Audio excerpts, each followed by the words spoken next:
and negative effects of increased speeds at IMS. When drivers harness that speed, fans are treated to incredible lap times, like the traffic-aided lap Marco Andretti laid down early in practice at 231.802 miles per hour. Chasing those speeds can have consequences, though, and nobody found that out Friday quite like James Davison, who lost control in Turn 2 during practice, making heavy contact with the safer barrier. Thankfully, Davison would be checked and cleared after the accident. 30 years ago, Team Penske swept the front row of the Indianapolis 500, and based on the qualifying sims we saw Friday, the captain's bunch might be poised to match that feat. Will Power laid down the most impressive lap without a tow at 229.780 miles per hour. Defending Verizon IndyCar Series champ Joseph Newgarden was second at 228.993, and Simon Pagenaud was third with his Menard Chevrolet turning a lap of 228.857 miles per hour. So who, you ask, might be able to topple mighty Team Penske this weekend in qualifying? Well, it might just be Ed Carpenter Racing, whose three drivers were impressive on Friday. Two-time 500 pole sitter Ed Carpenter ended the day with the fourth best unassisted lap at 228.740. Meanwhile, his two teammates Spencer Pigot and Danica Patrick were both able to post laps in excess of 228 miles per hour. Only the 33 fastest can make the show for the 102nd Indy 500 as qualifications start Saturday on ABC and IndyCar Radio.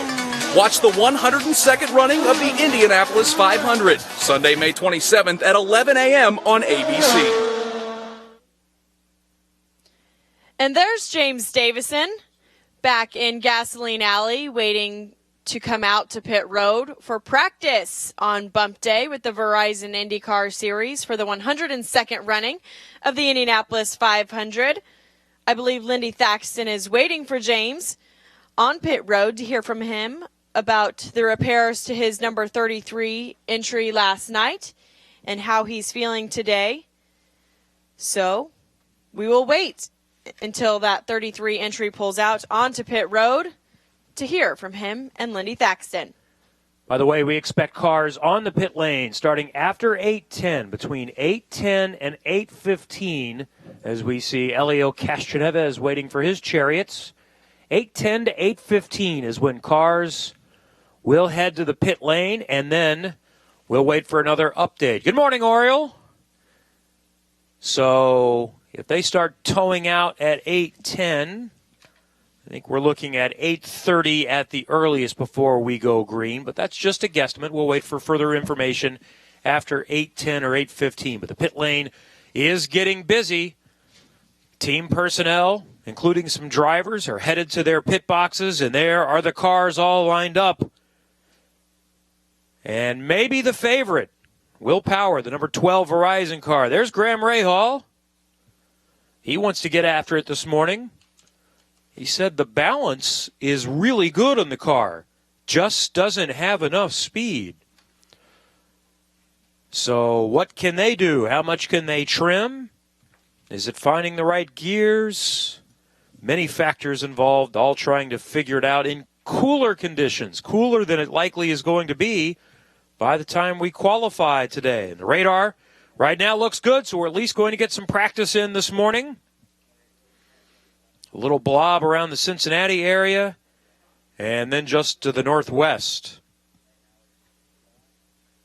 There's our track conditions this morning. Very comfortable temperatures. It was a bit muggy and hot early in the week, but the last 2 days, Thursday and Friday, were fantastic as far as temperatures. Thursday was a beautiful day.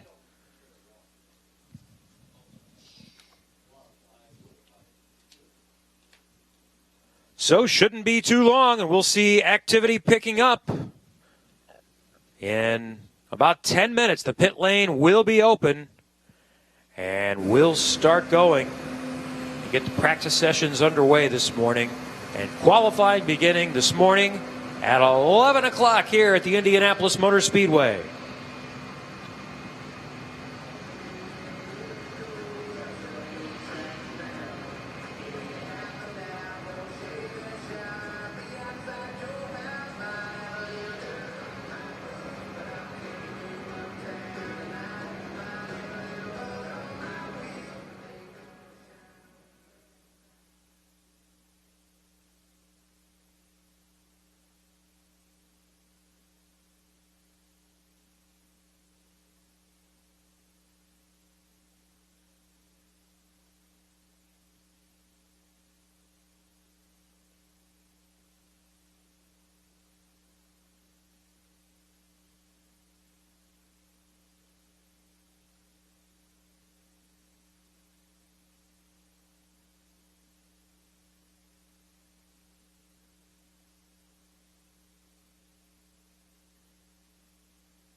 They're tough to follow. The Firestone Destination MT2 with mud and stone rejectors for maximum traction. Whatever you drive, drive a Firestone. You don't have to be an IndyCar driver to drive like one. Get ultra-high track-proven performance with the Firestone Firehawk Indy 500. Whatever you drive, drive a Firestone. Hi, I'm IndyCar driver Joseph Newgarden with a message from Outrun the Sun. If you filled the Indianapolis Motor Speedway to capacity 12 times, you'd have the number of Americans diagnosed with skin cancer every year. Skin cancer is preventable. Join me in pledging to be Sun Smart. Check your UV index on the Weather Channel app and protect your skin by wearing sunscreen, hats, and sunglasses. Learn more about sun safety at outrunthesun.org. The Indianapolis Motor Speedway will host hundreds of the world's finest and most historic race cars as they compete on the road course, as well as run exhibition events on the famed oval as part of the SVRA Brickyard Advantage Racing Invitational, June 15th to the 17th. Get your tickets now at ims.com/vintage. We understand the need for speed. For 40 years, Perkin-Elmer has been the official fuel certification partner of IndyCar, which means at every IndyCar event, we test a fuel that ensures the official results. Teaming with IndyCar has gained us critical industry insights. And with strategically placed mobile analysis labs worldwide, decisions can be made when and where it counts. For IndyCar fuel testing, we are where certification results are needed fast.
When you brew a beer with this much taste, 96 calories seems like a typo.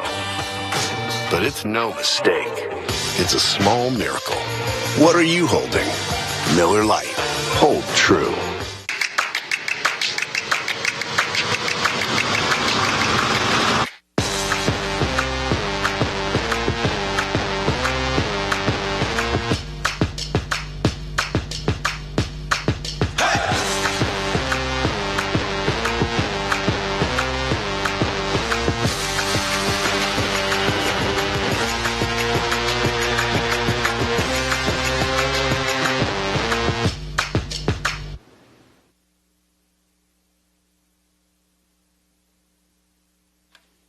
It's nearly time to get busy this morning. Teams are ready in Gasoline Alley, and we are just a couple of minutes away from the pit lane being open. The safety crew has been drying the track, drying the pit lane after heavy storms late last night.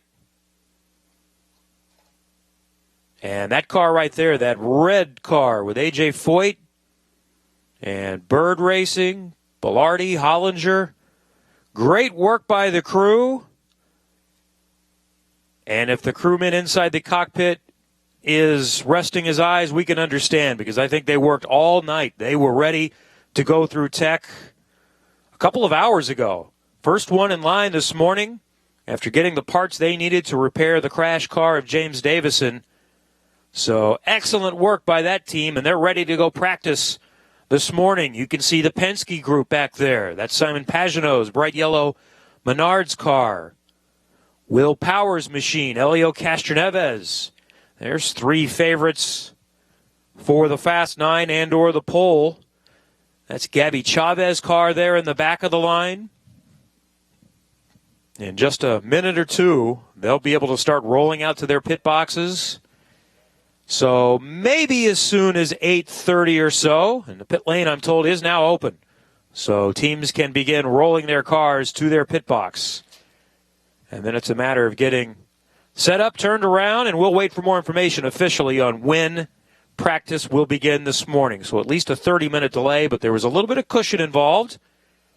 The goal is a 30-minute practice session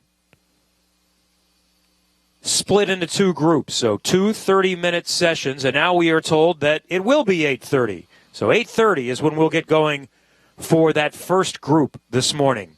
The 2 groups get equal time.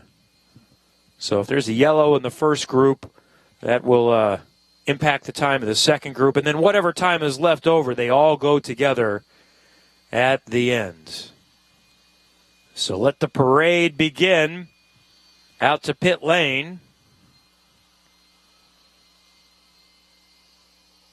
Now, some in recent years have opted for not practicing for this session, and I think this is always a good debate. How much are you learning when it's really cool? We see some big speeds, though. It's always fun in this morning practice session with the extra boost.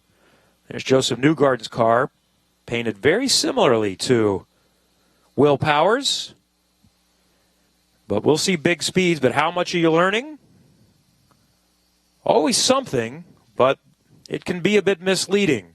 But the Penske's are going to come out and play this morning, and many others. So less than 15 minutes now away from the beginning of practice for qualifications. Bump Day is what's in store today, setting the field of 33 with 35 entries for the world's greatest race. There's James Davison. He's anxious to get back after it this morning.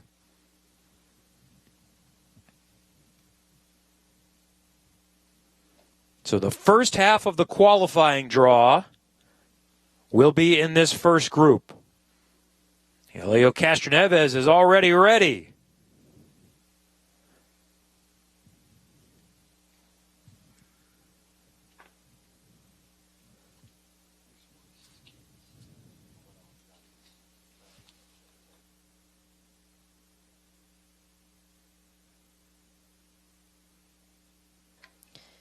And Kevin, this is a process that Helio is quite comfortable with. We were talking earlier about how many poles Helio has won. That would be 4. He has the most of the 35 drivers trying to qualify for the 102nd running of the Indianapolis 500. Next is Scott Dixon, who has 3 poles. Also the pole sitter last year. The last driver to get back-to-back poles was Ed Carpenter. All right, we've been talking about James Davison, and now let's hear from him. Lindy Thaxton has found the driver of the number 33. And what a night it was for this team. James, who had a crash in practice yesterday, here you stand, about to go out and practice. The team tweeting at 2 a.m. a picture of the guys still hard at work. Tell us about the night. Yeah, I mean, obviously I wasn't here, but hats off to all of them. I just have incredible respect for not only my crew, but all the guys in pit lane here that work so hard for all of us to go out and enjoy doing what we love and giving us safe race cars. Yesterday was obviously unfortunate, but we've been struggling for speed and we had to try something to go quicker. So we'll just see where we're at today and just take it from there, take advantage of these practice sessions. And as we see up on the screens, a replay of your crash yesterday, how are you physically feeling? Yeah, look, I've got some sore ribs, banged my knee up, pretty big bruise on my thigh and on my foot from the dead pedal. So probably to be expected, definitely the biggest impact I've had. It didn't, give me any kind of concussion, but look, I'm got all the confidence to go back out there and hold it wide open. And we'll just be a little conservative with our first run here in practice for obvious reasons. And then, we'll start unleashing our potential. And that confidence is so important. James, thank you. Thank you. And we know James Davison will stand on it. He was very entertaining last year as a last-minute sub under adverse conditions for Sebastian Bourdais. They were running a road course car last year. It was a good car, but still not quite trimmed out and rubbed on like they had hoped, but he still raced it to the front, led a little bit. And now back with Foyt, with Bird, Hollinger, and Belardi. There's Graham Rahal, one of those that is still looking for things this morning. Rico Nault calls his strategy on the pit stand. So the anticipation starts to build this morning.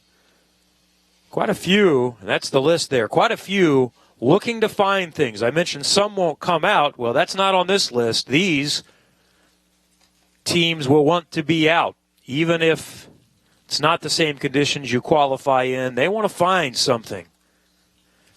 The other challenge in the morning is just finding open track, because you're just going to see nothing but drafting and artificial speeds with the toe, but still things that can be learned. And Helio Castroneves is ready to go learn.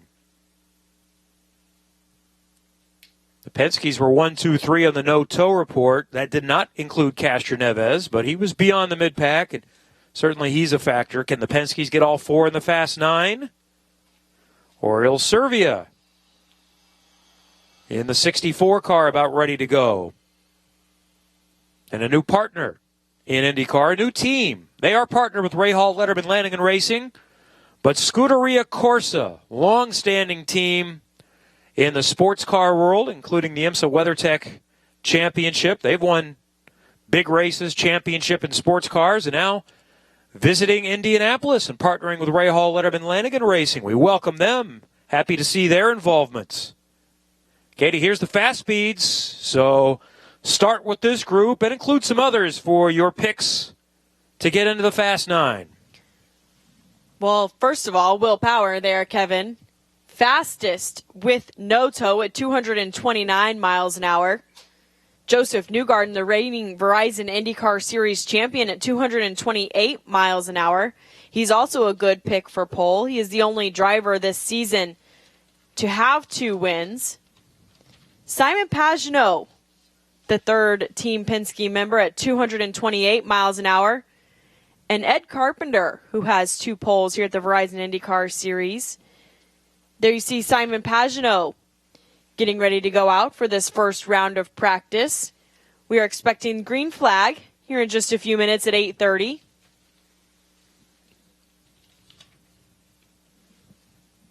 And J.R. Hildebrand joining Dryan Reinbold Racing this year in the number 66. Teammates with Sage Karam, who is making his 5th start, or attempting to make his 5th start in the Indianapolis 500. Good morning, JR. And there's James Davison getting buckled into his number 33 car.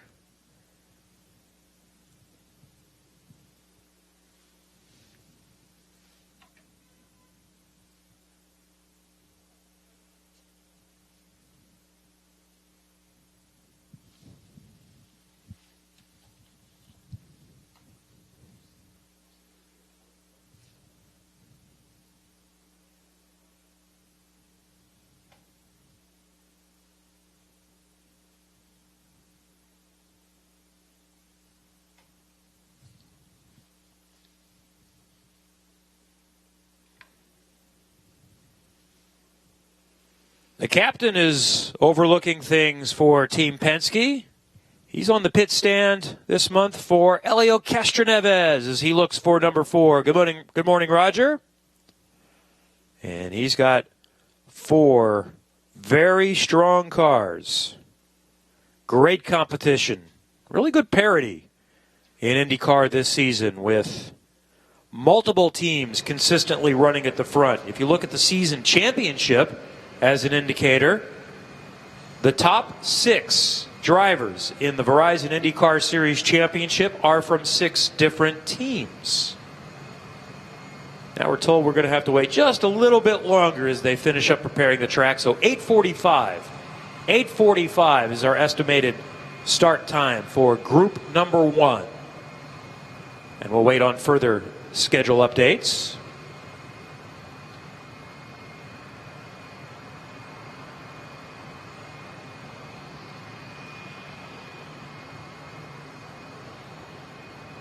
You don't have to be an IndyCar driver to drive like one. Get ultra-high track-proven performance with the Firestone Firehawk Indy 500. Whatever you drive a Firestone. Take on whatever the day throws your way. The Firestone Buy and Try 30-day guarantee. If you're not satisfied within the first 30 days, we'll refund or exchange. No questions asked. Whatever you drive a Firestone. I got scar tissue there. Same thing with any dent or dings on this truck. They all had a story about what happened to them. It was raining. There was only one way out. I could feel the barbed wire was just digging into the paint. 2 bulls were fighting. Bam, hit the truck. Try explaining that to your insurance company. Another ding, another scratch. It'll just be another chapter in the story. Every scar tells a story, and you can tell a lot more stories when your truck is a Chevy Silverado, the most dependable, longest-lasting, full-size pickups on the road. 33 drivers, 200 laps, 500 miles, and 1 bottle of cold milk. Don't miss out on another incredible edition of the greatest spectacle in racing on Memorial Day weekend. Tickets are still available for the 102nd running of the Indianapolis 500 at IMS.com. This is the 500. This is May. Being in the moment allows you to play free. The game is 90% mental. To be perfect, to be the best, it drives you. Being able to know what's going to happen. It's about finding the perfect timing. Before it actually happens. You're so sure of your instinct. You have to face the pressure. Go head on. Crack. Under. Don't crack under pressure. Don't crack under pressure.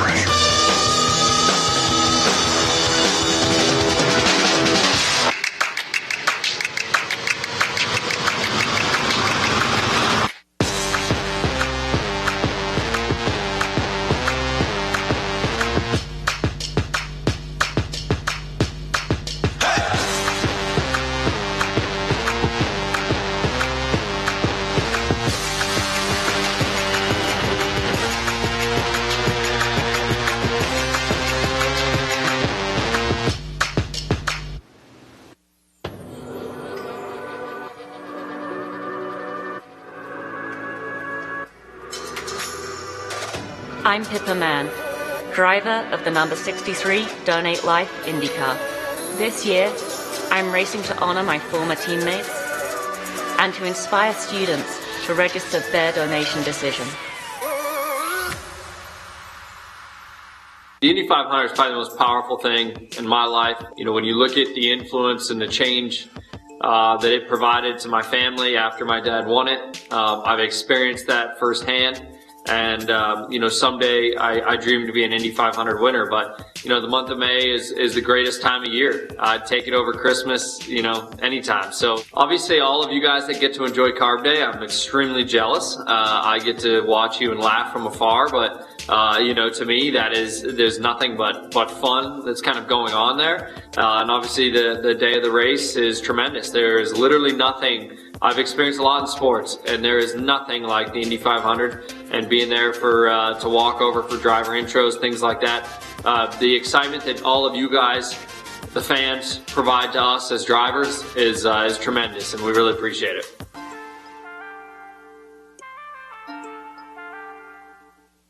Miller Lite Carb Day returns May 25th at the Indianapolis Motor Speedway, featuring Grammy-winning multi-platinum selling group Train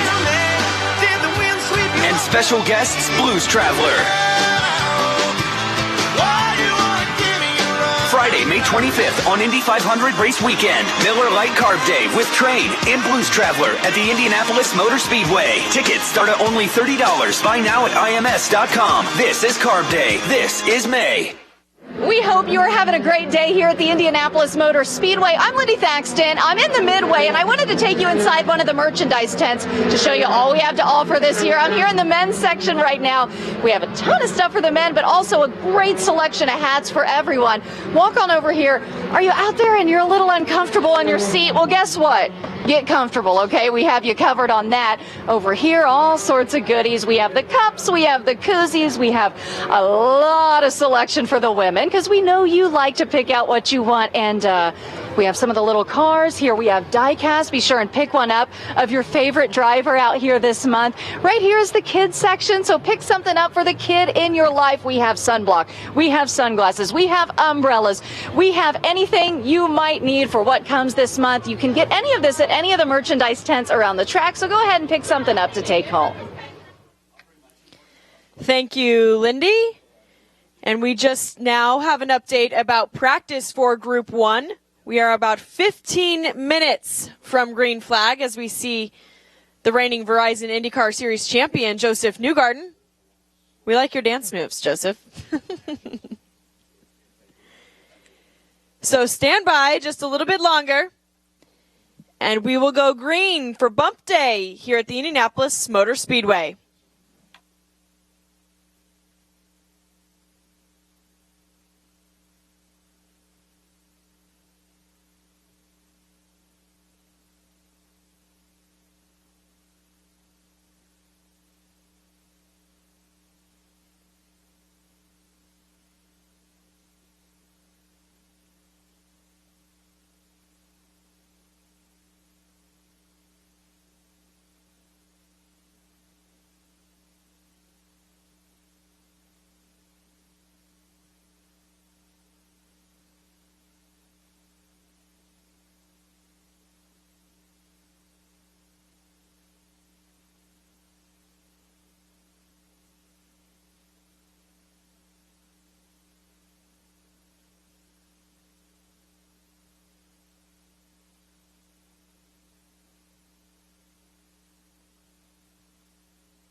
Try Firestone tires for 30 days. If you don't love them, we'll refund or replace. So go ahead. Kick them. The Firestone 30-day buy and try guarantee.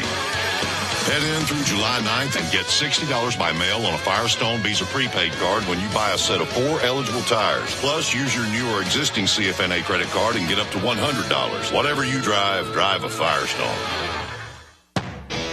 Whether you're trying to figure out how to replace your rotors, change your oil, or install a new air filter, we know you've got a lot to think about. That's why we made our Speed Perks rewards so easy. Spend $100, get $20 off your next purchase. No cards, no points, no nonsense, no thinking. Save that for the important stuff, like figuring out your anniversary. Advance Auto Parts. Let's get you back on the road.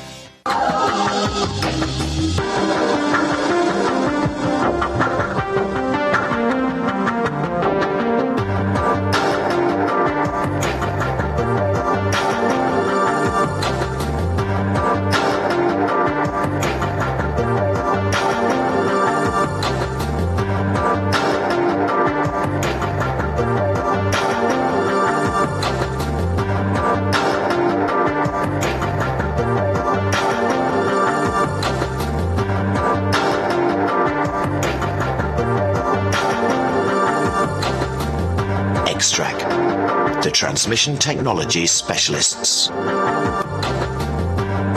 Indy in the month of May, to me, means, it's a collaboration of many things. The history, the wreath, it's the milk, it's the ceremonial process, the sounds, the speeds, the crashes, the excitement and anticipation. It's a long list. It's, seeing so many different people achieve their lifelong dream, and it's just so much importance to us. It's the biggest race on our calendar, but all you want to hear is the start your engine's cue for me, and then it's go time.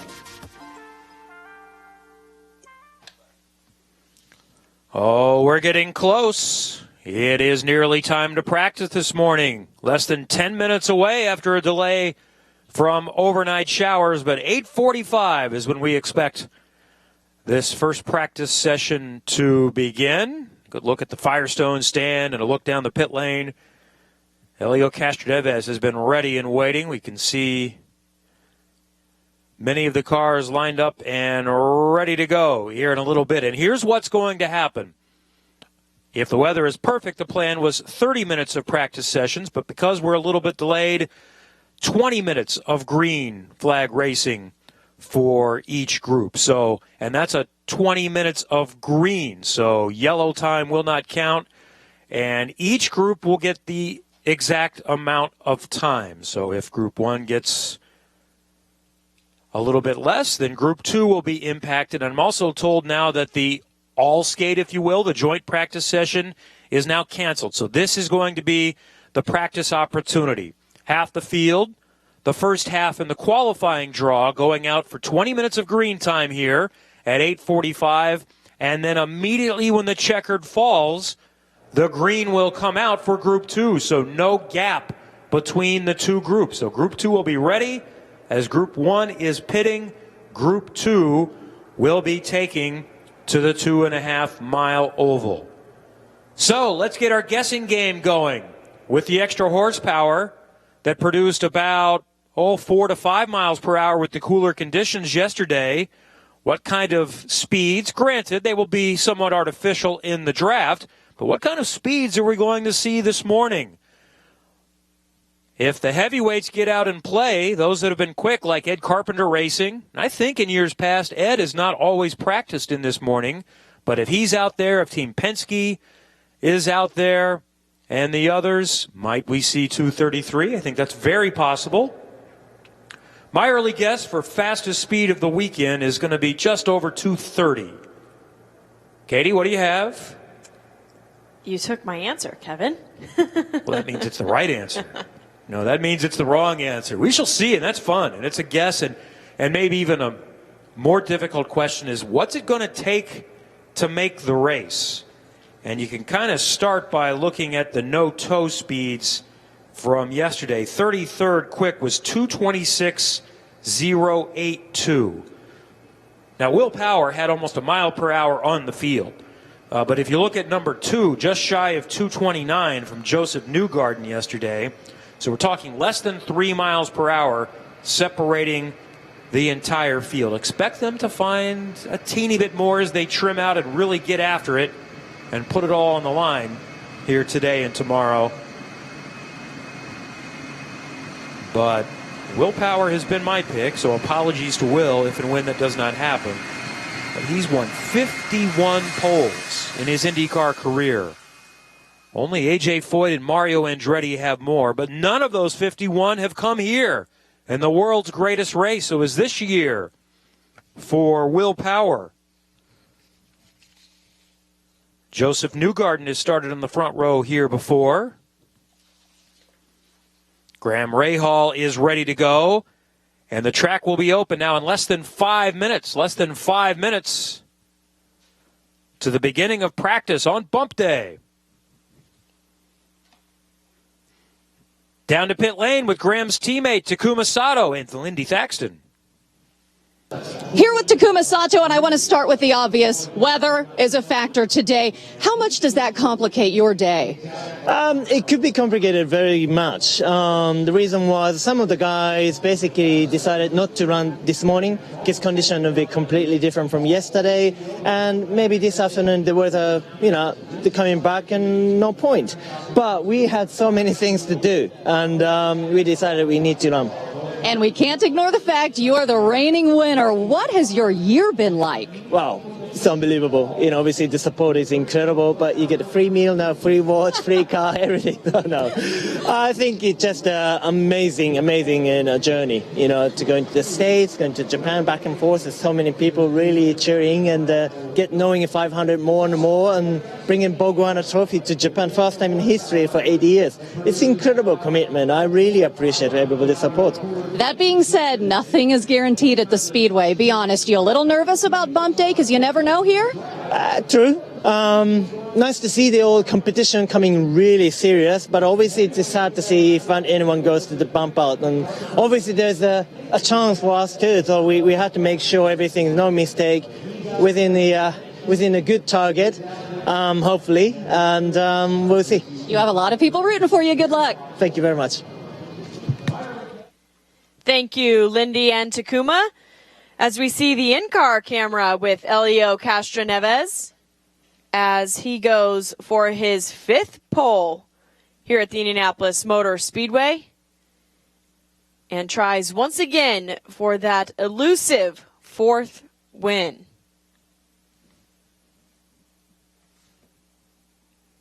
We're expecting to go green for Group 1 here in just about 3 minutes.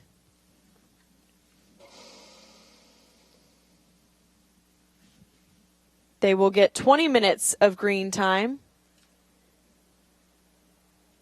followed by 20 more minutes for Group 2.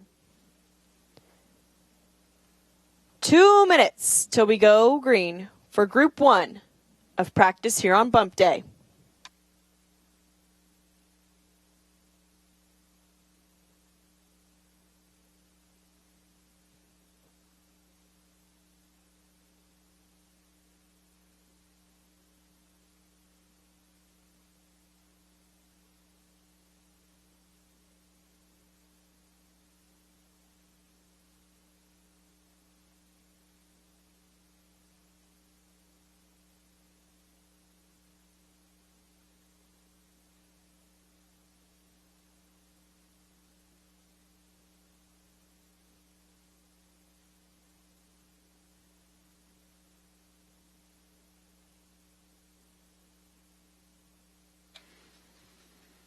One minute. We'll go green in 1 minute for the first group of practice this morning to prepare for qualifications starting at 11 a.m. The anticipation starts to build. Graham Rahal, one of those, trying to find something this morning. According to the speed list, he's in jeopardy. Graham Rahal was 34th quick yesterday. James Davison was 35th. There's his repaired machine. Stand by, nearly ready to go. Now you can see the sign there, shut it off. We're on a 1-minute hold. But only 1 minute, so we'll go again and get ready very shortly. So the starter put back in position.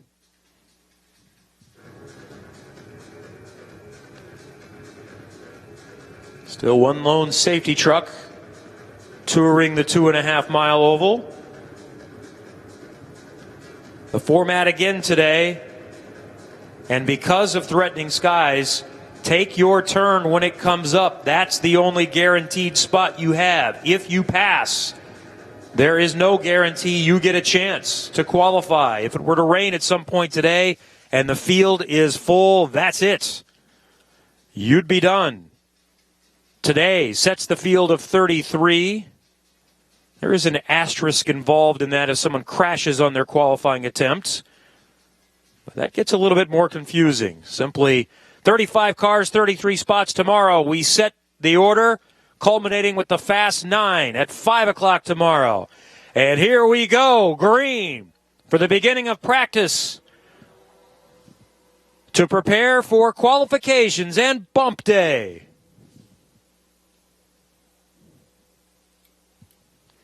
So how many takers will it be in this morning's session? Takuma Sato was talking about what I had mentioned. Some decide it's a false reading. We're not going to learn that much. We're not going out.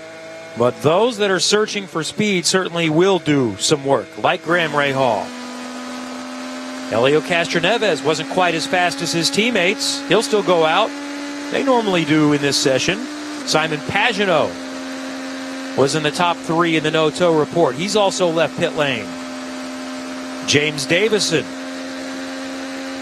has left after repairing that car, likely a systems check for him. Will Powers in the golf cart headed to his pit box. I think he's in Group 2 because his spot in the order is very late. And Davison does just do a systems check. He comes back down the pit lane. Same for Graham Ray Hall. Helio's ready to get after it, though.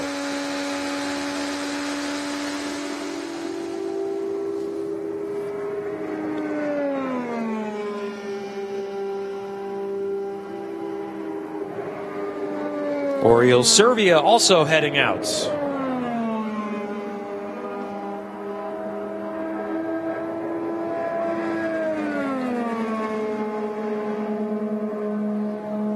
Simon Pagenaud across the yard of bricks. So first warm-up lap for Castroneves and Pagenaud. When we go qualifying for real, it's green the second time by.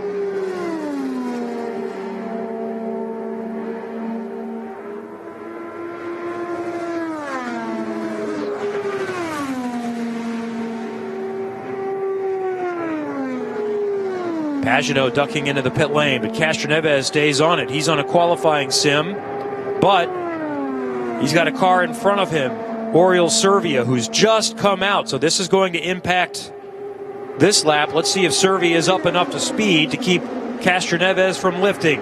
2:28.4, that time for Castroneves.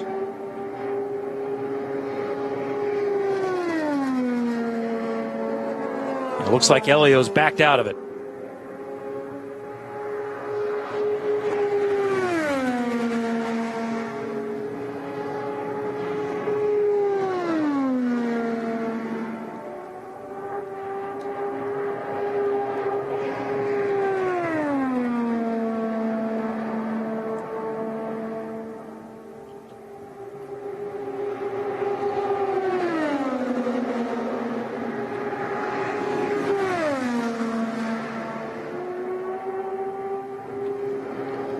.26.4 for Oriol Servia on that lap, Kevin.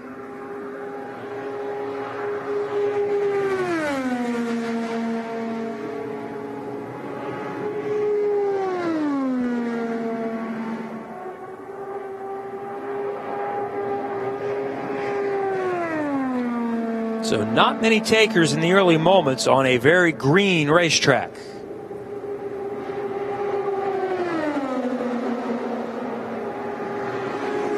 Graham Rahal back out. A little quicker for Servia, 2:26.6. James Davison, after an in and out, is back out on the course. And as he told Lindy a little while ago, they're going to be very conservative here for just a little while. And teams will be watching the weather all day long. If you knew it was going to be dry, if you're James Davison, you could use your first qualifying attempt as a bit of a test session, knowing you would go back out and can improve upon that. But that's going to be the question today. The forecast says good chance of rain in the early afternoon, or at least a decent chance, so there's no guarantee that you will get a second try. So this harkens back to the old days where you've got to be brave and risky. Castroneves is back out, 2:29.5. 2:29.5 for Elio.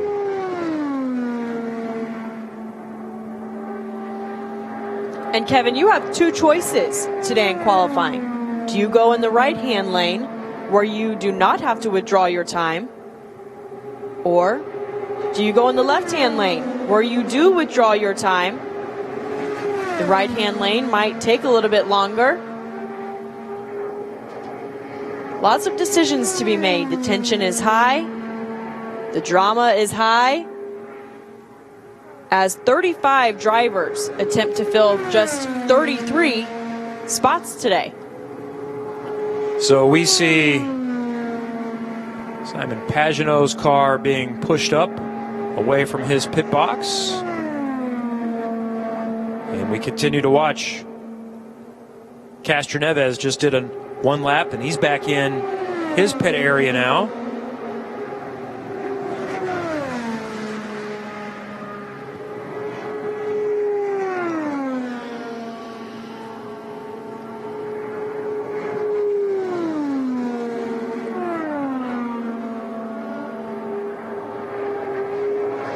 Watching James Davison at 2:19.4 last time by. Checking the comfort level of that repaired car.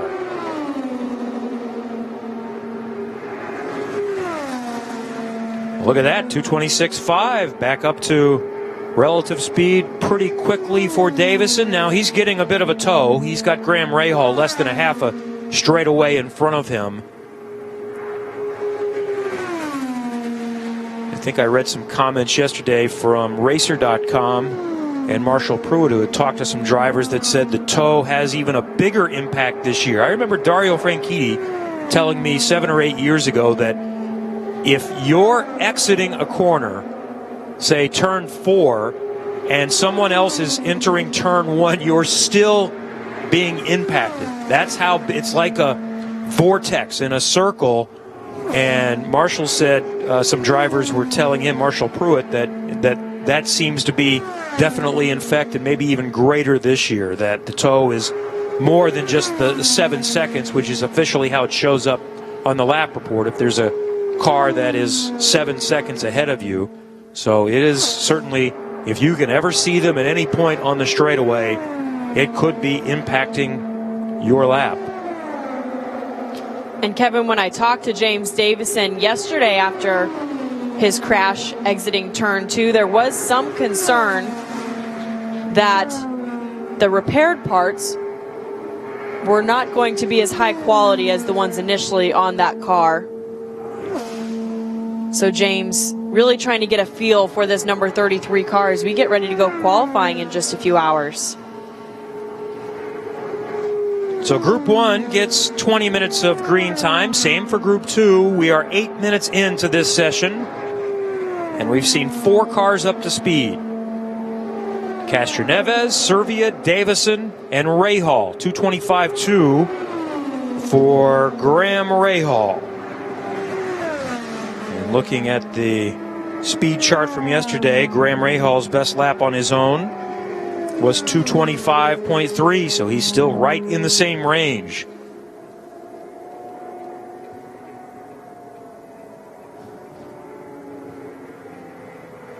We saw Pagenaud's car being pushed past us. Not sure if they're done. They may have just simply wanted to do an install lap, make sure everything is buttoned up correctly, and call it good, call it ready to go. And most of the others here in Group 1 have decided, we'll pass. We're not going to learn anything here in the cool, damp conditions with a green track. Now, Group 2 might decide differently as it gets slightly later and there's a little bit of rubber on the track. Castroneves is going back out, so Elio is set to go back on the track. He's in the backstretch right now.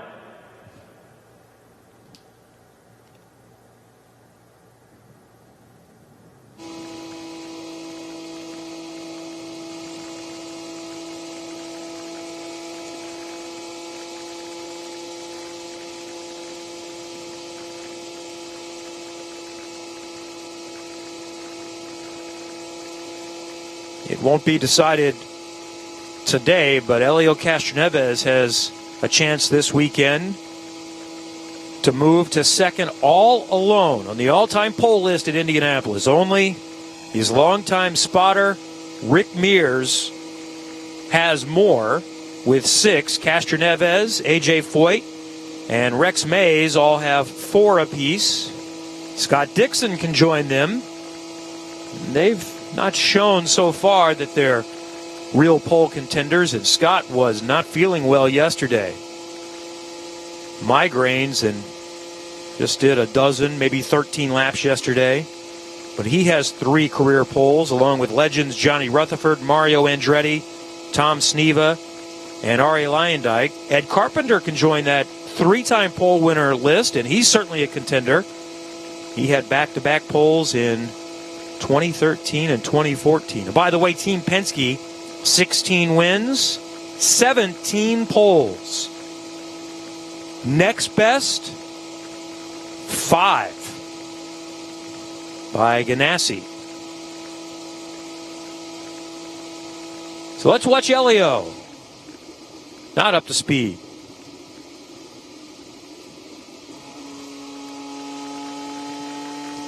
And Kevin, we heard Nick Yeoman say on the highlights earlier today, 30 years ago, Team Penske swept the front row here at the Indianapolis Motor Speedway. Is that something you think we could see again this year? We can. My guess is someone will sneak in there, but you look at yesterday's no-tow report, they were 1, 2, 3, and certainly all 4 contenders for the Fast 9. We usually get a surprise, though. It's difficult to get that done. Andretti Autosport has been contenders to get all of theirs in before. But I think when you look at Fast 9 contenders, that will be decided today. I think I could go through the list and I could find 13 or 14 that I think will be in the Fast 9, and obviously they all won't fit.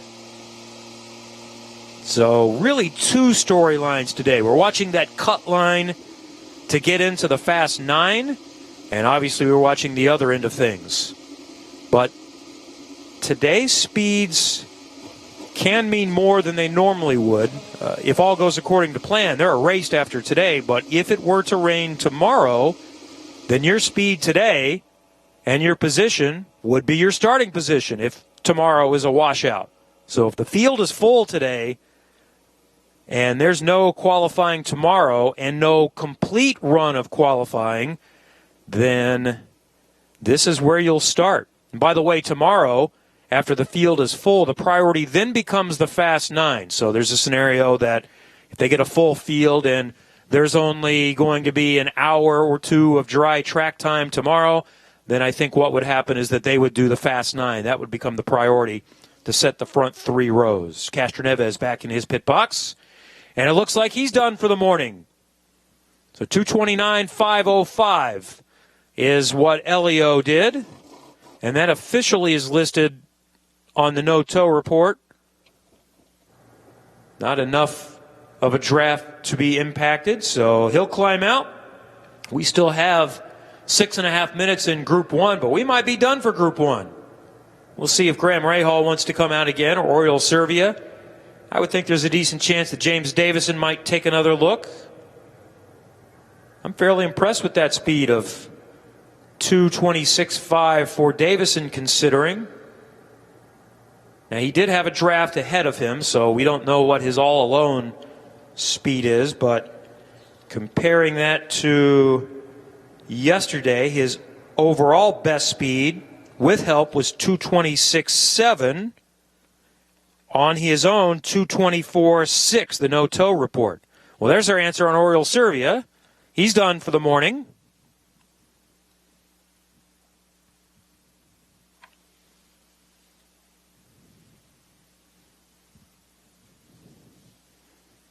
And Kevin, when we get to that Fast 9 tomorrow, that's some of the most intense moments here at the Indianapolis Motor Speedway. Each driver getting just one shot at the pole for the 102nd running of the Indianapolis 500. It's pretty cool. They go out 9-1, so the driver that was the fastest today gets the last crack at it, presumably in better conditions. So the drama builds. Elio and the captain chatting after his practice this morning.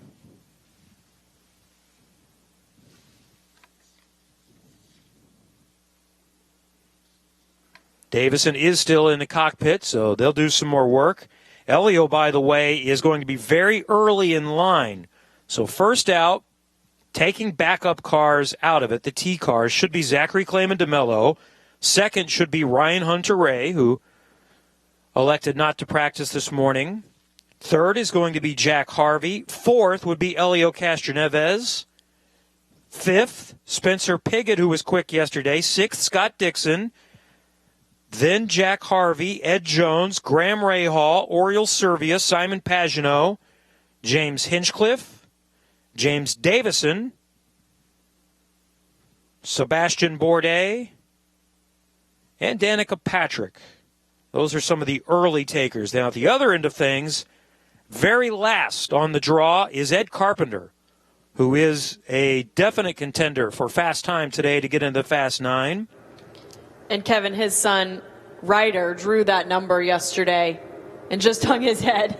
He knew Dad wanted a little bit of an earlier qualifying time, but that's okay. It was great to see Ed with both his sons, Ryder and Cruz, yesterday. It's always a family affair for the Carpenters for that qualifying draw. James Davison is back out. And now he'll get a read on what he can do on his own. He has the track to himself. We're down to 3.5 minutes to go in this session. And there's the answer on whether Graham Rahal will go back out. He's done for the morning. Did they find anything? 2:25.2 was his speed without a tow.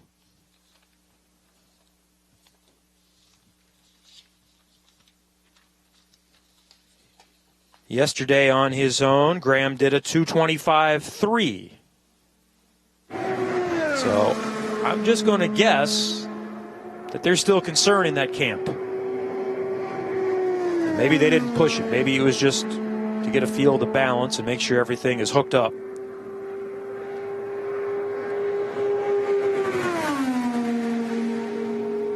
So warm-up lap here for Davison.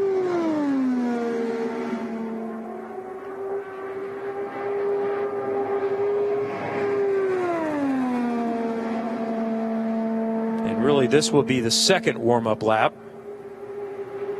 And a qualifying sim would begin now. That was at 2:18.5.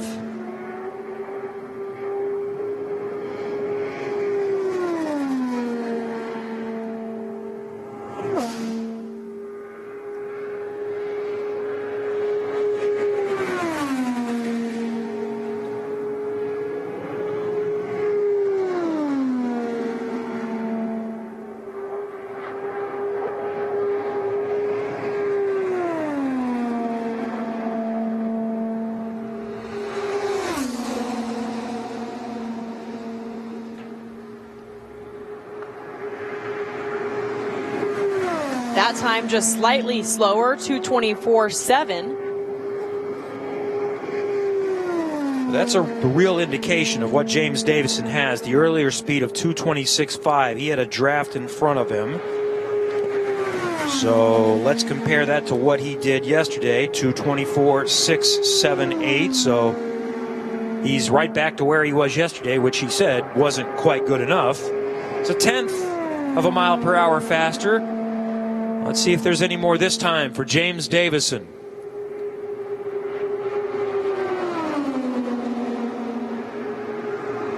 No, a little bit slower, 2:24.3. Now, is the track slower than yesterday? It's green with the rain overnight, and every day is different. But Kevin, I think I see up there, that's just a little bit of blue sky. That is, and it is lightning here. Lightning in the positive, not lightning in the negative with weather concerns and thunderstorms. We have a brightening sky, I think is the better term. So very nice to see this morning as the seconds tick down for this first group. James Davison consistently in the 2:24s, 2:24.385 that time. That would be the third lap of his qualifying sim. So I think this is important right here. We talked about whether they might want to simply use their first attempt as a try. Well, they are getting certainly a qualifying simulation right here with the track all to themselves. A true read, and James Davison will have 4 laps in. Now we'll be able to decide how much more aggressive they can be. So that green flag is for Group 2.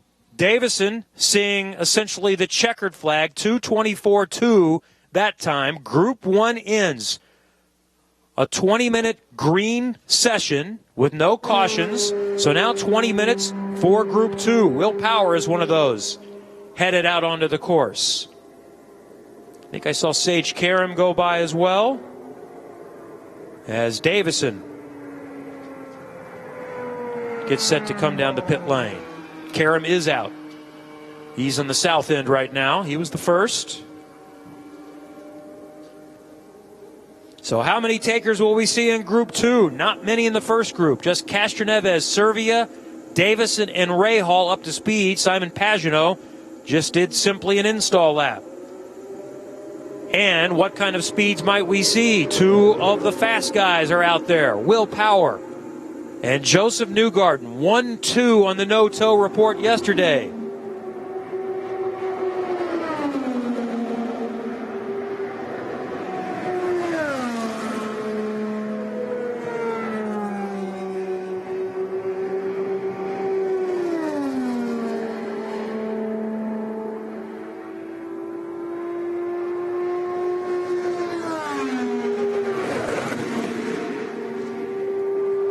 Power across the line.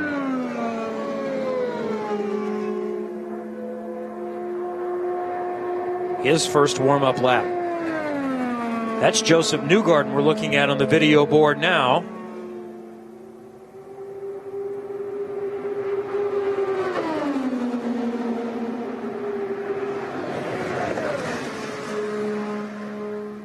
Sage Karam not up to speed as he crosses the yard of bricks.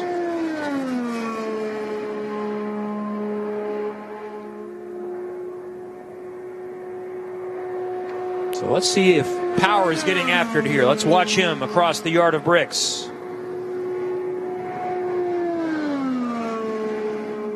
Not yet.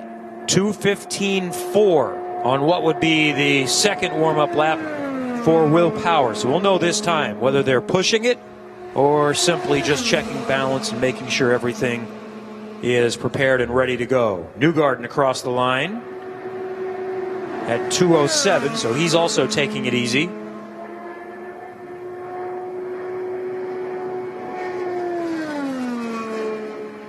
And now Power has encountered Sage Karam, so he'll have to get by Karam this time around. Puts a 2:28.8 on the board, so he is getting after it, but he also would have gotten a draft out of turn 4 from the much slower car of Karam, who went by that time at 162. So he caught up to him at a pretty high rate of speed.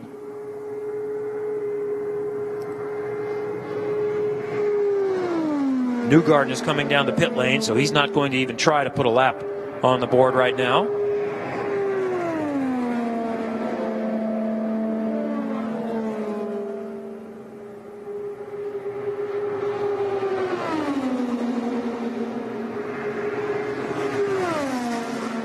2:24.9 for Power.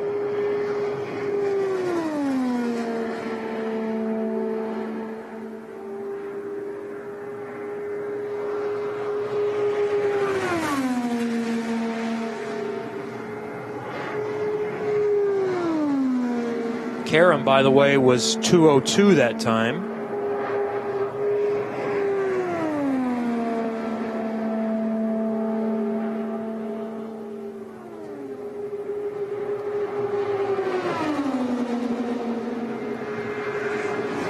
.229.0 for Will Power. Second quick this morning behind Castroneves and his 229.5. So here's the question. How close is that to the best they have, or is this still a relatively conservative setup? One would think you're not going all out at this point, so there should be more in the tank, proverbially for Will Power and for Helio Castroneves. But it's early, so speeds are normally quicker in the morning. So what kind of top speed will we see today? It might be tough to push past 230. Kevin, an interesting strategy from Team Penske this morning. We saw Simon Pagenaud do just 1 lap, Joseph Newgarden 2 laps, while Helio and Will are putting in several laps. Sage Karam is now up to speed. He did a 2:26.7 last time by. That's Sage in the Wix Filters car for Dreyer Reinbold Racing. And Power is still after it, 2:28.7 last time by. And Takuma Sato is on track.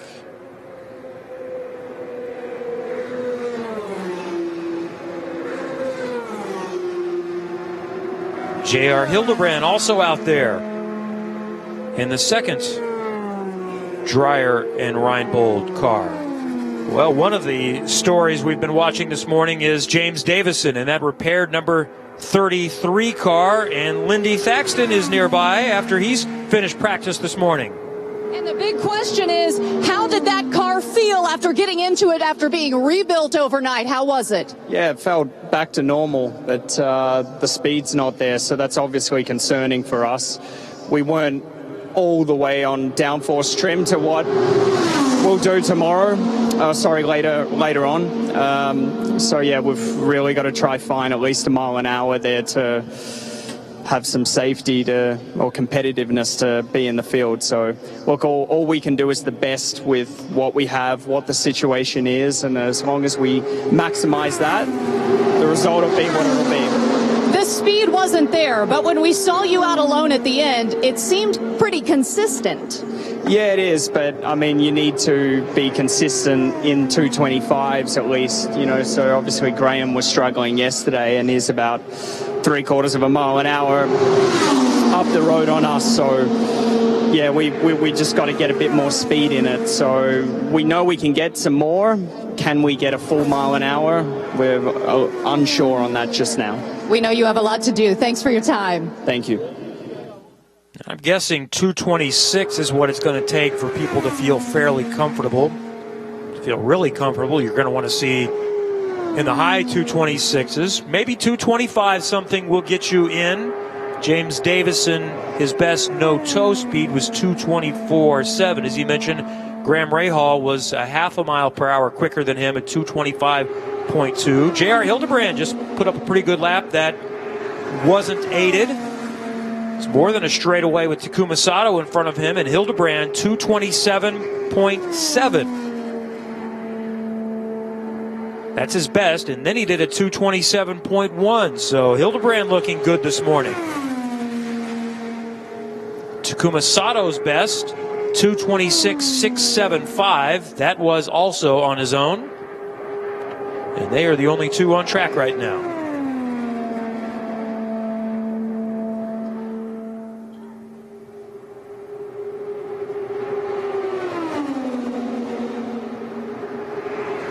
.226.9 for Hildebrand. Both of them, Kevin, qualified in the Fast 9 last year. J.R. Hildebrand started 6th. Takuma Sato, the eventual winner of the 101st running of the Indianapolis 500, qualified 4th last year. JR's been good here. He's been solid with Ed Carpenter Racing for the last several years. Now, back with Dreyer and Reinbold. He actually began his IndyCar career with a couple of races the year after he won the Indy Lights Championship later in the season with Dreyer and Reinbold before he came over to Panther. So that was 2010. The 2011 season is when he was just a turn away from winning the 500 as a rookie and finished second.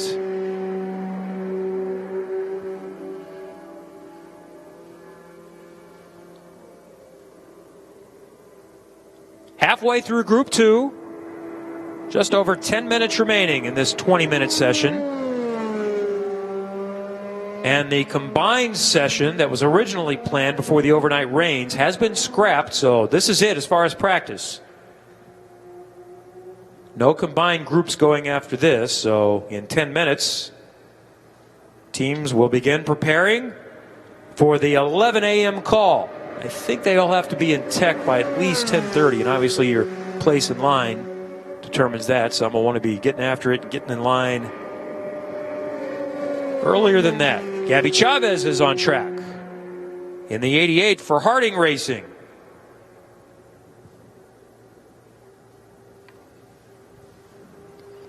And Kevin, several teams electing not to come out for practice this morning. We haven't seen any of the Andretti Autosport cars. None of the Schmidt-Peterson Motorsports cars. And none of the Dale Coyne Racing cars either. And everyone has a different strategy, and certainly if I'm running a team, I would always want to do what Team Penske is doing. That's what I'd start with, and when they are out there running, that would make me think. But my thought would be, you've had a full day yesterday, and you are likely prepared, and you're not going to learn a whole lot in the morning. Things can always go wrong. You are limited to tires. You want to run new tires in these simulations, so I think it makes sense not to go out.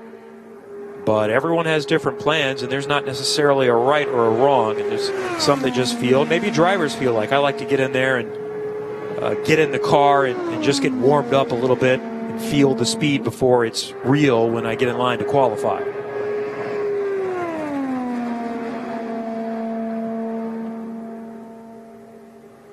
So Power is being towed back to the garage. He's done second quick on the speed chart at 2:29.0. Elio Castroneves fastest, 2:29.5. As we watch Gabby Chavez, good run in Harding's first 500 last year, 9th. Really good story all month, and this year they're doing the full season in IndyCar.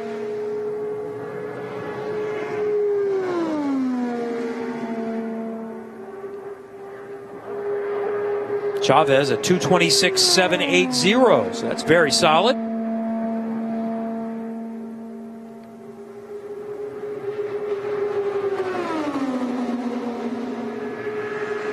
And Kevin, Harding Racing has brought on several strong team members, including their team manager, Brian Barnhart, who was the race director last year. So there's a lot of experience on that team, even though they still are a fairly new team to the Verizon IndyCar Series. They know what they're doing. They added Gerald Tyler to the engineering staff recently. Gerald has been around IndyCar racing for many, many years, to go along with Matt Curry. Vince Kramer, who's worked with multiple teams and has worked for IndyCar for the last few years, has come on as another team manager along with Larry Curry.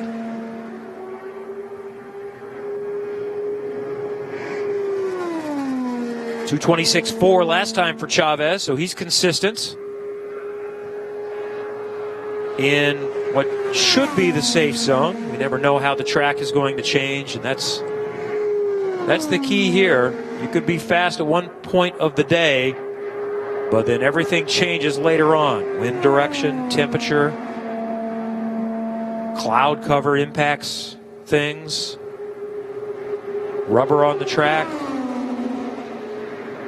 2:26.299 for Chavez that time.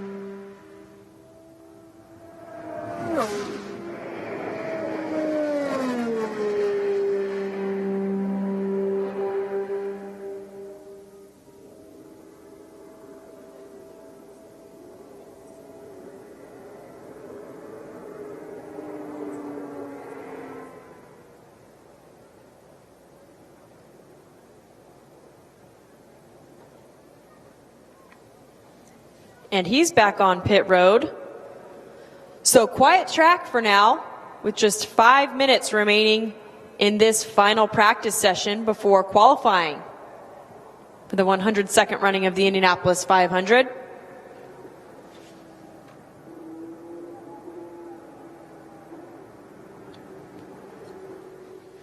The Indianapolis Motor Speedway and Ed Carpenter are teaming up with Project 44 to drive awareness for the National Bone Marrow Registry. 70% of patients requiring a bone marrow transplant rely on the registry for a match, and a simple check swab could save a life. Follow our lead and visit project44.org or text Andrew to 38470 to sign up for the Bone Marrow Registry today.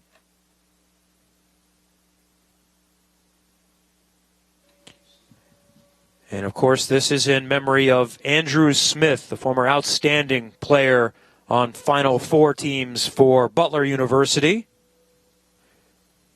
who passed away just a couple of years ago. His wife, Samantha, has done great work establishing his legacy and also trying to help others. So project44.org is where you can find more information. Hello, kids. Welcome to the world's greatest race course. We're not done yet in this session. Takuma Sato is back out on track. We have just under 4 minutes available in Group 2. And then that's where the activity will be. Back in the garage area as teams make their final tweaks, make decisions. Once they get out to pit lane, there's not nearly as much as they can do. Wing adjustments, air pressures.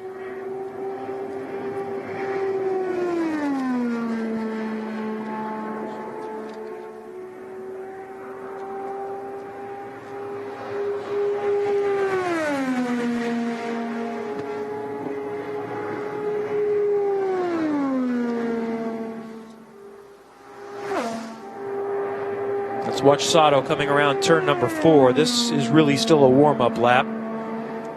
His second warm-up lap.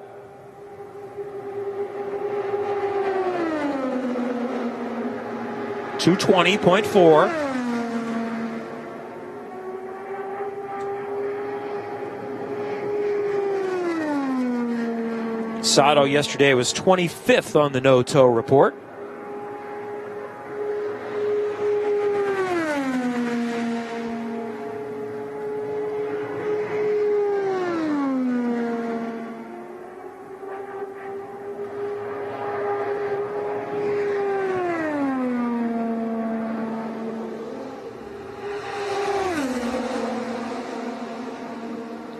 Here he comes, Takuma Sato. 226.1. 226.1 on his own. So Takuma Sato getting a real read on what kind of speed he has. And he's had more than his teammate Graham Rahal consistently over the last couple of days. Graham's best today, 225.2 on the no-tow speed and the overall list. Oriol Servia has also had more than Graham has at 226.7 today on his own.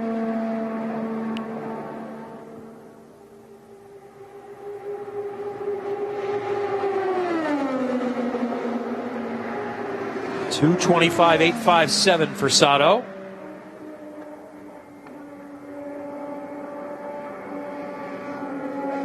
And I think I heard a lift. Looks like he's slowing. He is.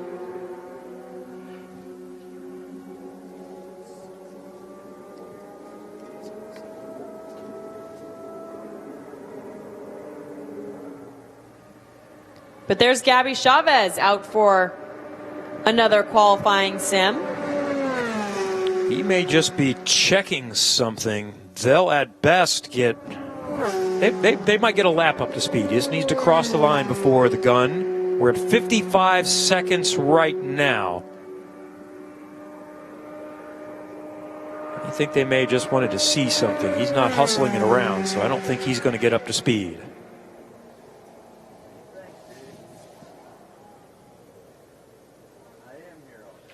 And Chavez does come back down to the pit lane. So they made a change, just wanted to make sure everything is feeling the way it should feel. And that's essentially going to do it for the two 20-minute practice sessions in two different groups. So in a matter of seconds, we will officially see the checkered flag. All cars on pit lane. Gabby Chavez and Harding Racing, the last to hit their box. And now the engineers go to think. Checkered flag on Group 2. How much are we willing to trim? How aggressive can we go? What's the weather going to be? Is it going to be just one attempt today before the rains come? The storylines and the goals for the fast guys: be in the top 9 to have a chance at the front 3 rows.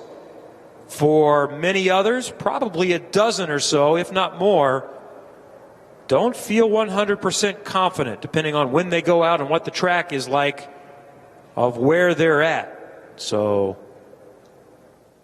many things to be determined. 35 with 33 spots available. And on the video board, our fastest speeds from today, we only had 9 that really got up to speed. Joseph Newgarden and Simon Pagenaud did not push it at all. So there's the top 6. And the top 5 Chevys, but we didn't see many of the Hondas come out. We didn't see Andretti Autosport. We did not see Dale Coyne Racing. Those have been 2 of the top Honda teams so far. And Kevin, those top 4 are no-toe speeds, so that's a true read on what Elio Castroneves, Will Power, J.R. Hildebrand, and Gabby Chavez have for qualifying later today. Elio Castroneves, the fastest in those two 20-minute practice sessions at 229.5 miles an hour. And his teammate Will Power right there alongside him. The only 2 at 229 miles an hour so far. Should also mention among those that have been quick at times this week, Schmidt-Peterson Motorsports. We didn't see any of their drivers this morning either. We did not see Chip Ganassi Racing. So there's intrigue. And with new aero kits this year, teams have struggled a bit to figure it out. Takuma Sato and Eddie Jones looking over the data. So we stand down. The track will be quiet for the next 90 minutes, and then we'll begin to set the field for the 102nd Indianapolis 500.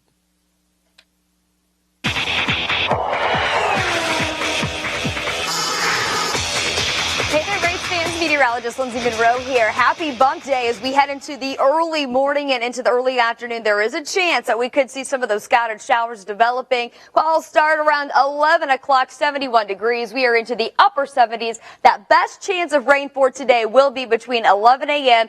and 3 o'clock this afternoon. After 3, that rain starts to pull east. Here is Future Track 13 again this morning, potentially watching some of those scattered showers moving in. Here's 1 o'clock. This will take us into about 3 p.m. where, again, a chance of rain lingers. But after about 3 o'clock, all of this exits 2 hour east. We'll actually see some breaks in the cloud cover later on. So improving conditions into the evening tonight. And then we get into the overnight. Another round of showers and storms possible as we wake up early Sunday with more dry time for pole day tomorrow afternoon.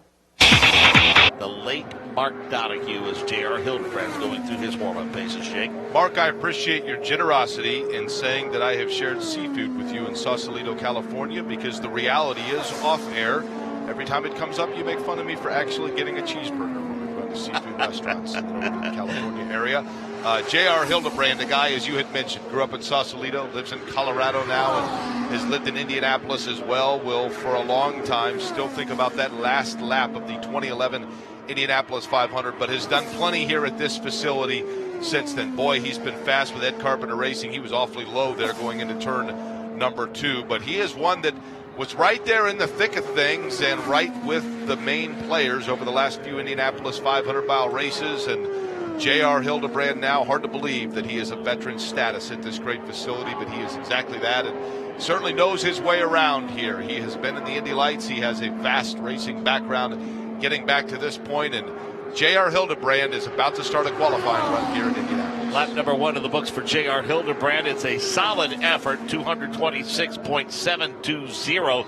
Again, 226.720, Jake. That's fast enough for now for the inside of row 4. J.R. Hildebrand, as we talked about, it is the 04 winner, Buddy Rice, that is in his ear, working as a spotter here this year at the Indianapolis 500-mile race. Hildebrand works his way now as he, again, keeps a pretty good line. It's difficult sometimes to be able to tell whether or not they're getting a little bit too high, but he has that left side rubber down below the white line. He exits turn number 4.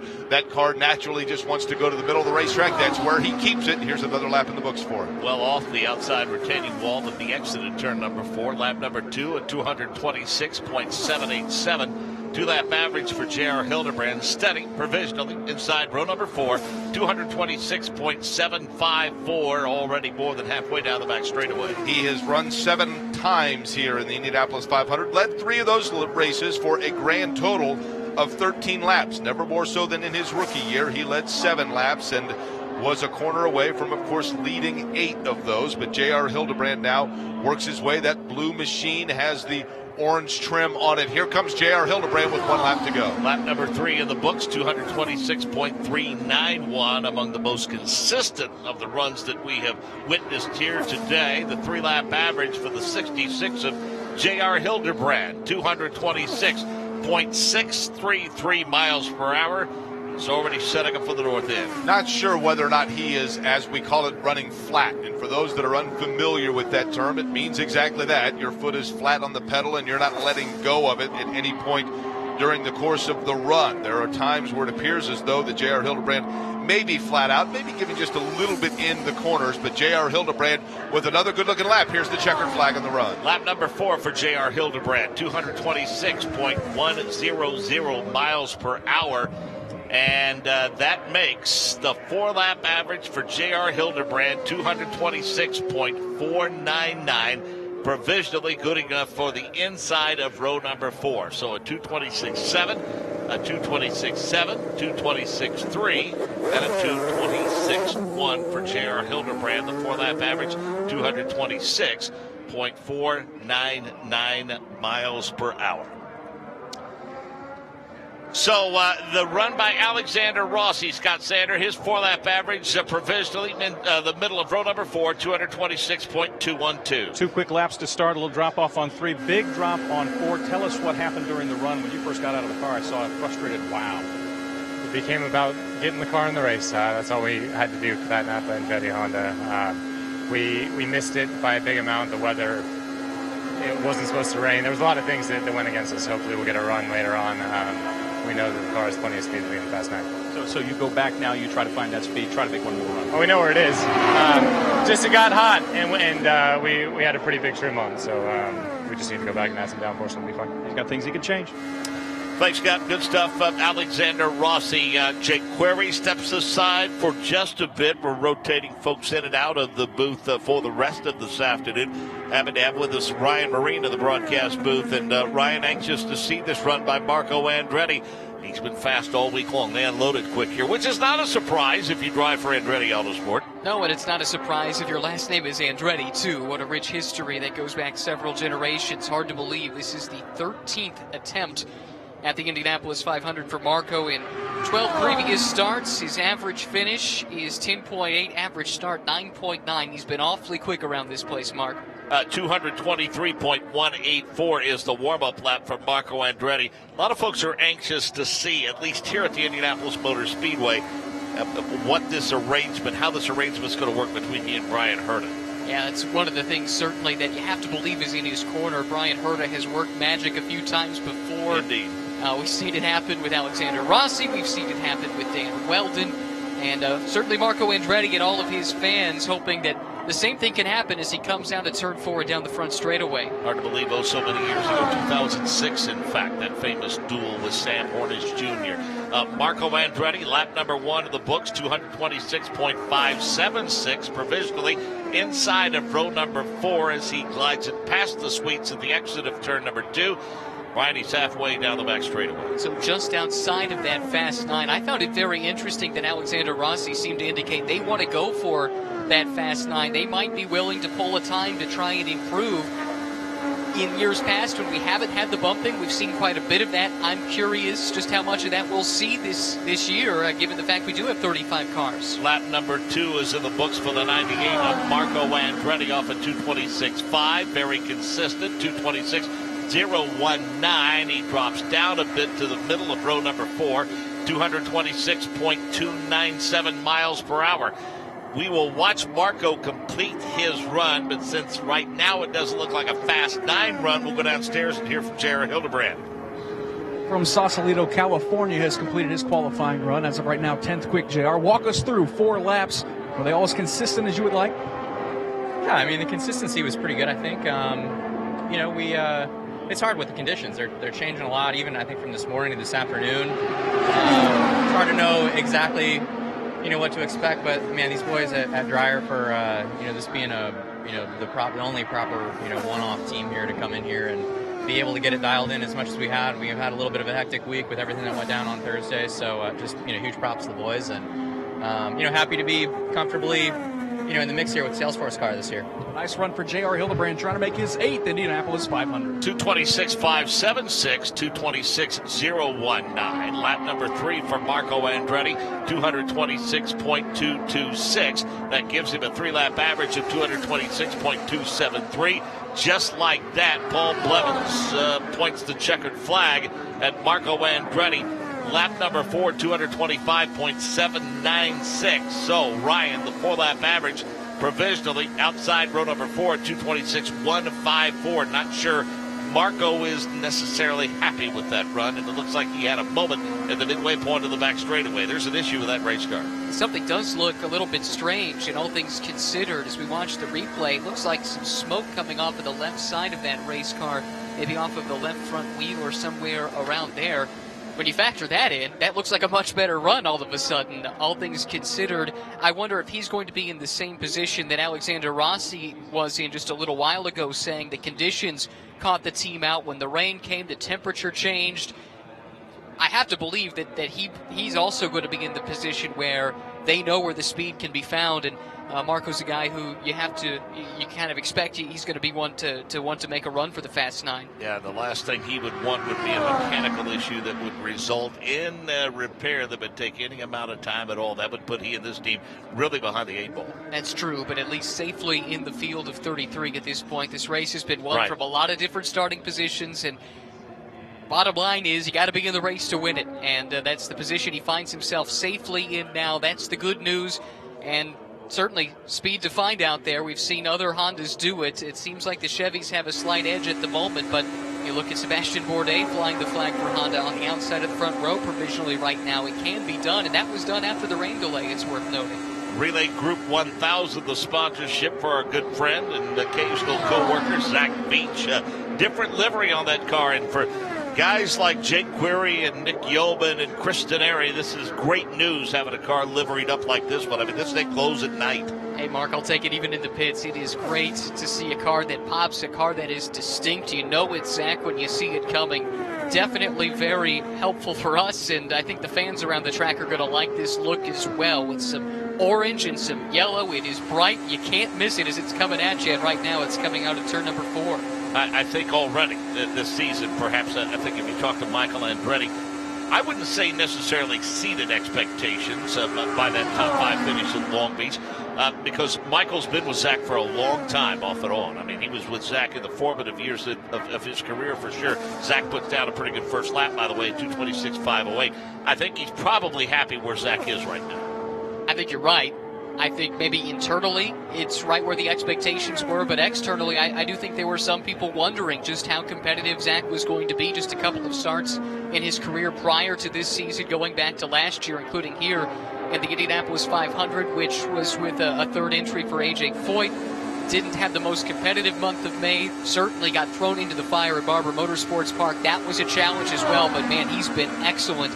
And it seems like his training in Indy Lights, we've heard a couple of drivers talk about it, it really suits this new aero kit, and the training ground at Indy Lights has proved quite fruitful, and Zach Veach, one of the ones benefiting from that.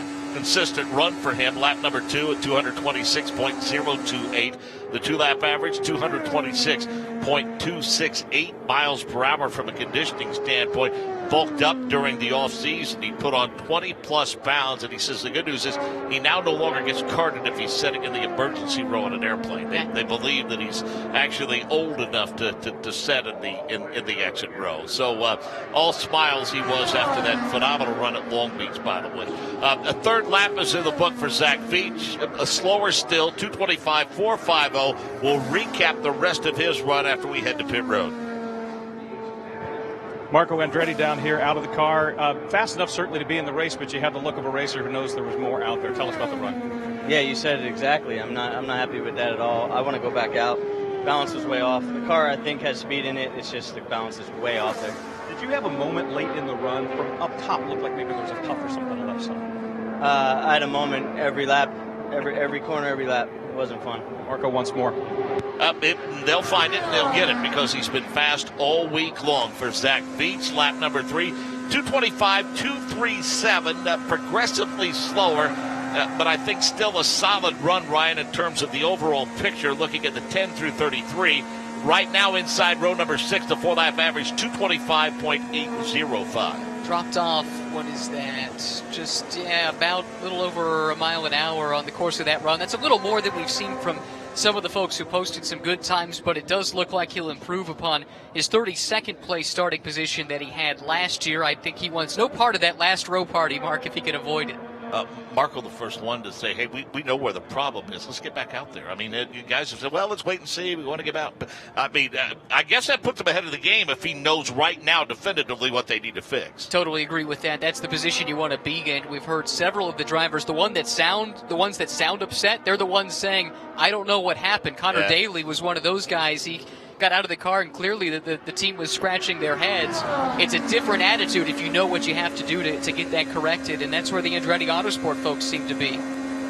Robert Wickens, as bad as I hate to say this, I guess we can still say, what might have been for Robert Wickens at this point. I mean, a couple of weekends we can point to say, my gosh, this guy could very easily be in a battle for the championship. I mean, an 18th at St. Pete, a 22nd at Long Beach, and other than that, he's had top 5 finishes. And as a rookie, that's the amazing thing. I spoke to him after he finished on the podium in the Grand Prix last weekend, and he didn't look like a guy who was awfully happy to be standing on the podium. He wanted the top step of that podium, and for a rookie to have those kind of expectations and to merit them based on the results we've seen so far, that speaks volumes about what he's been able to accomplish. He's becoming a fan favorite quickly, and let's face it, if you can attach yourself to the mayor of Hinchtown, as he has, but I may say he's not gravy trained in it. I mean, they've been friends for a long time, and both are very good racers, but I think Sam Schmidt struck gold when he put these two together on that race team.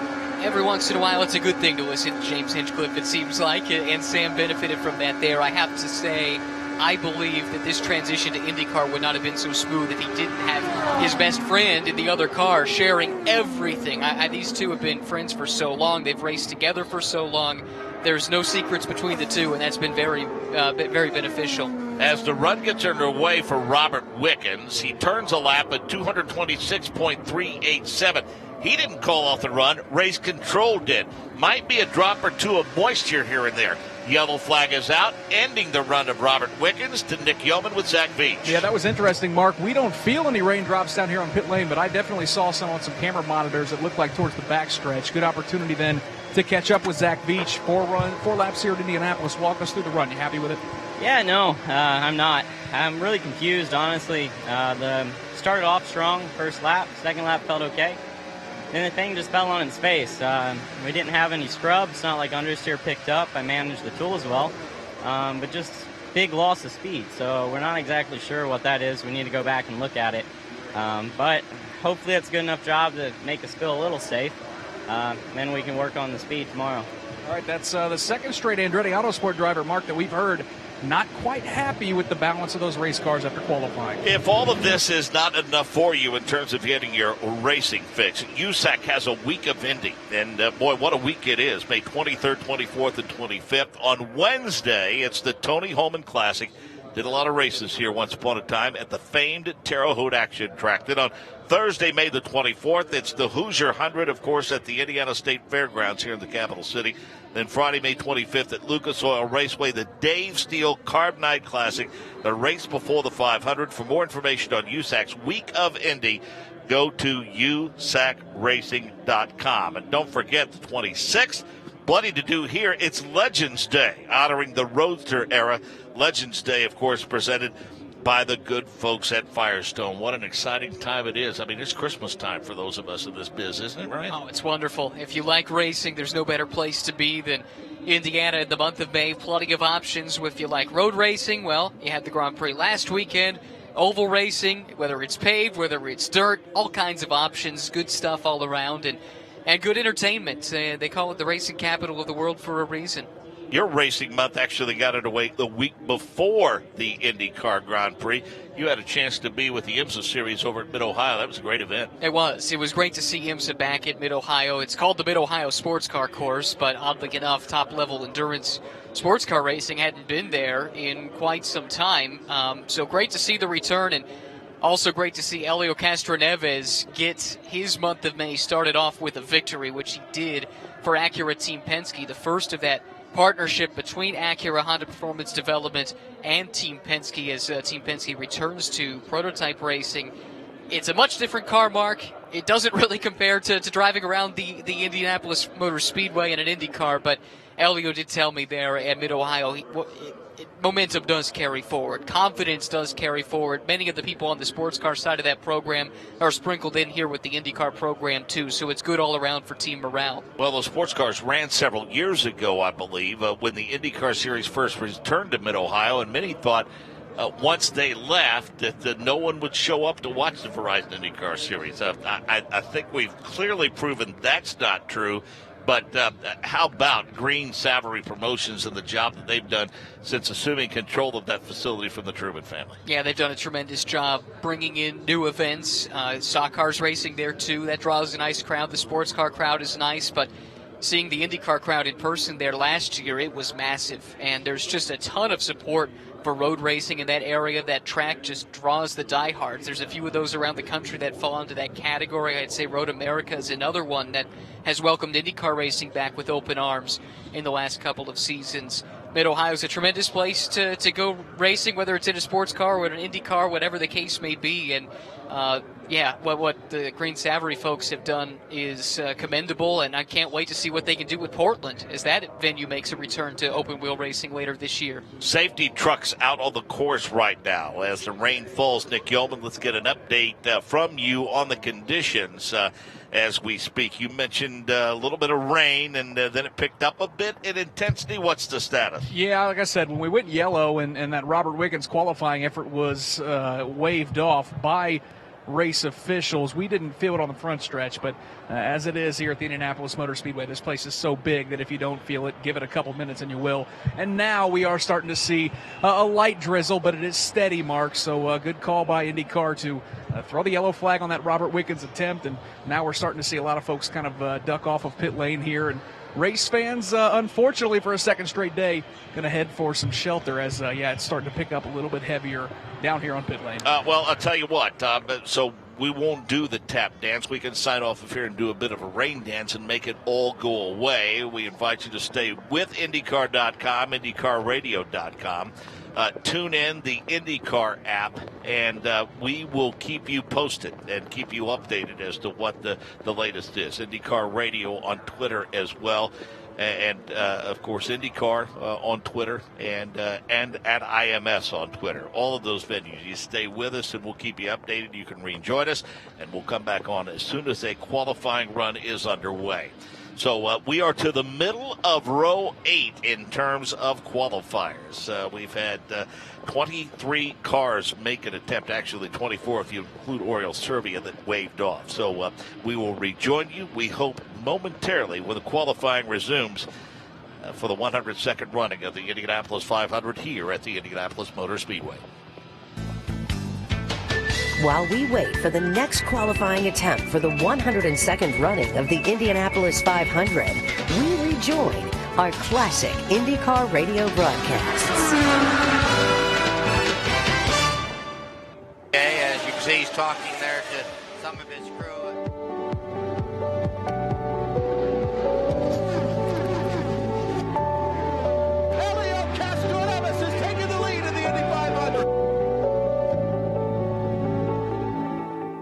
I think the favorite moment for me was being introduced.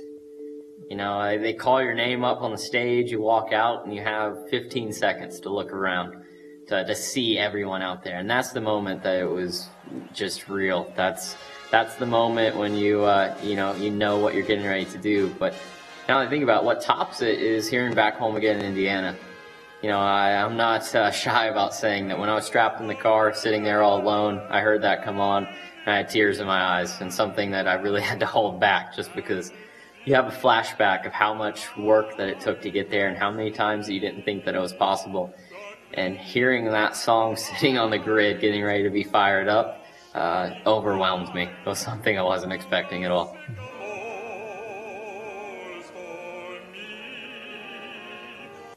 Not all light beers are created equal. One is brewed with more taste, fewer calories, and half the carbs.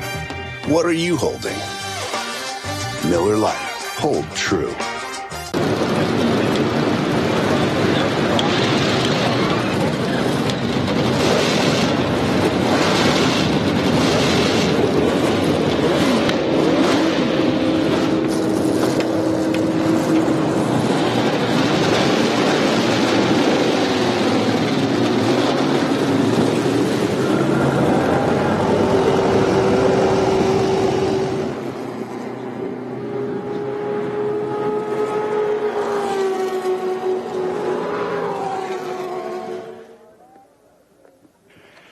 Gabby Chavez climbing out of his car.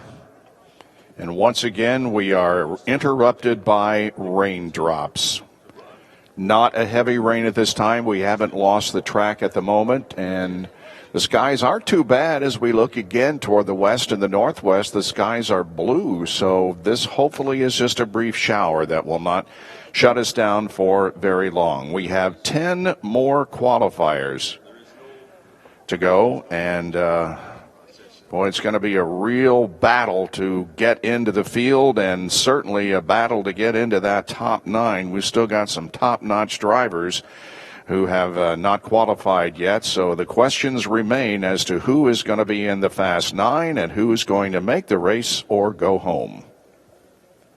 We'll continue to watch the weather and report anything that we hear about a possible reopening.